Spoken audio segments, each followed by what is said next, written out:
அது அவர்களோட ஒரு கொள்கை ரீதியான அவர்கள் கோரிக்கை என்று அவர்களே சொல்லி இருக்கிறார்கள். அதை பற்றி அவர்கள் என்று முடிவெடுக்கிறார். புதிய கல்விக் கொள்கையை அமல்படுத்தியாகும் சொல்லி மத்திய அரசு தொடர்ந்து அழுத்தம் கொடுக்குதே சார். இதைத்தான் நம்முடைய பள்ளி கல்வித்துறை அமைச்சர் அவர்கள் தெளிவாக சொல்லியிருக்கிறார்கள்.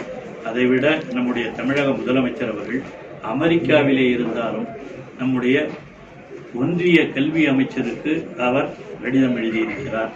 நமக்கு இந்த கல்விக் கொள்கையிலே அதில் இருக்கிற நல்ல திட்டங்களை நாங்கள் ஏற்றுக்கொண்டுதான் இருக்கிறோம். அதையும் நம்ம பள்ளிக்கல்வித்துறை அமைச்சர் சொல்லியிருக்காரு, மகேஷ் பொய்யாமொழி சொல்லியிருக்காரு. அதில் இருக்கிற கல்வி திட்டங்களை சிறப்பானதை நாங்கள் ஏற்றுக்கொண்டிருக்கிறோம், அதில் ஒன்றும் தவறில்லை. ஆனால் அதிலே அந்த கல்விக் கொள்கையையும் ஏற்றுக்கொண்டு நம்முடைய மாநிலத்திலே செயல்படுகிற கல்விக் கொள்கையும் உருவாக்க வேண்டும் என்பதுதான் மாநில கல்விக் கொள்கை என்று தமிழ்நாடு கல்விக் கொள்கையை நம்முடைய தமிழக முதல்வர் அவர்கள் உருவாக்கி அந்த குழுவின் மூலமாக அந்த அறிக்கையும் வெளியிடப்பட்டிருக்கிறது. மத்திய கல்வியில் உள்ள சொல்லியிருக்காங்க, 3ஆம் வகுப்பு 5ஆம் வகுப்பு 8ஆம் வகுப்புலாம் தமிழ் மாநில அளவிலே பொதுத் தேர்வு நடத்த வேண்டும் என்று. அதை யாராவது ஏற்றுக்கொள்ள முடியுமா? அப்படி ஏற்றுக்கொண்டால் டிராப் அவுட்ஸ் இடைநிற்றல் அதிகமாகும். அதனால அதை நாங்கள் ஏற்றுக்கொள்ள மாட்டோம் என்று கண்டிப்பாக சொல்லுகிறோம்.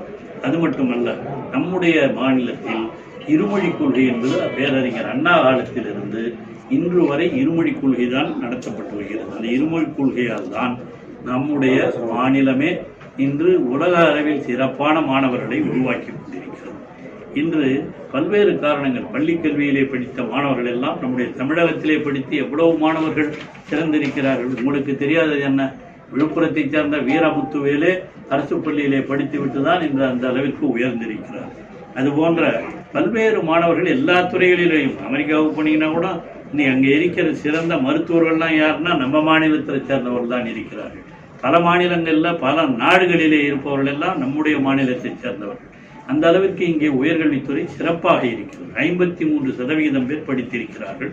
முதல்வர் அடிக்கடி சொல்லுவார், எங்களுடைய எண்ணிக்கை உயர்ந்தால் மட்டும் போதாது, தரத்தையும் உயர்த்த வேண்டும் என்றுதான் நான் முதல்வன் திட்டத்தில் இருந்து அவர் உருவாக்கி இருக்கிறார்.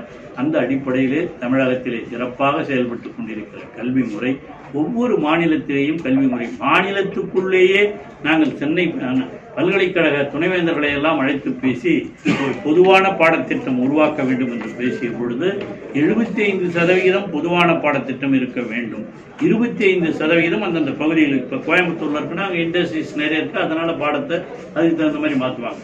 அந்த மாதிரி 25% மாற்றிக்கொள்ளலாம், 75% பொதுவான பாடத்திட்டமாக இருக்க வேண்டும் என்று அறிவித்திருக்கிறோம். அது மொழி பாடங்கள், லாங்குவேஜ், தமிழ் ஆங்கிலம், அது ரெண்டு அங்கங்கேயுமே மாறப்போகுது, மொழினா ஒன்றாதான் இருக்கும். அதனால அது 100% எல்லா பல்கலைக்கழகங்களிலும் ஒரே பாடத்திட்டம், ஒரே சிலபஸாக இருக்க வேண்டும் என்றும் அறிவித்திருக்கிறோம்.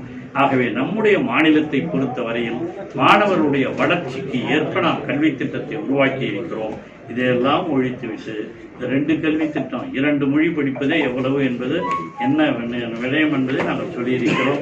உங்களுக்கு பல நேரங்களில் நானும் சொல்லியிருக்கிறேன். அண்ணா சொன்ன இந்த உதாரணத்தை கூட எதிர்த்து சொல்லியிருக்கிறேன். பூனை போகிற ஓட்டை, அதே மாதிரி பூனை குட்டி போகிற ஓட்டை, 2 தனித்தனியாக ஓட்டை போட்ட ஒரு வீட்டில் போய் பெரிய ஓட்டை சின்ன ஓட்டை போட்டதெல்லாம் கல்விக் கொள்கையில் இருக்கிற நல்ல திட்டங்களை நாங்கள் ஏற்றுக்கொள்வோம். ஆனால் எங்களுக்கு புறம்பாக இருக்கிற, எங்களுடைய வளர்ச்சிக்கு தடையாக இருக்கிற பல்வேறு நிகழ்வுகளை நாங்கள் ஏற்றுக்கொள்ள மாட்டோம். ஆகவே மாநில கல்விக் கொள்கை என்பதுதான் மிக சிறப்பாக இருக்க முடியும்.